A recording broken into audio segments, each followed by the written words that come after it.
pagi.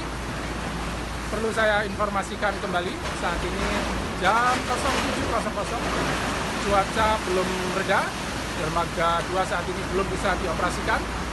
Ini adalah alur pelabuhan Padang Baik, ombaknya sangat keras.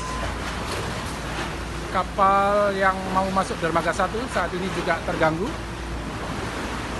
Saat ini ada kapal Wihanbari sedang sandar dan juga kelihatannya sangat berisiko untuk kegiatan.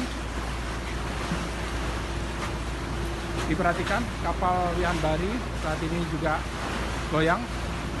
Belum tahu kondisinya, nanti bisa kegiatan muat apa tidak. Ini adalah kapal reguler, jadwal jam 07.30 diberangkatkan.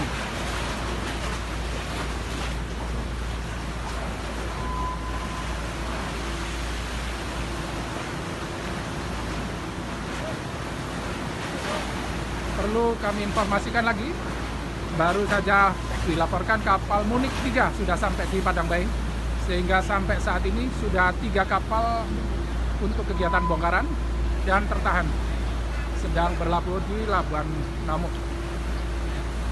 Nah, ini adalah situasi kapal Wihanbari.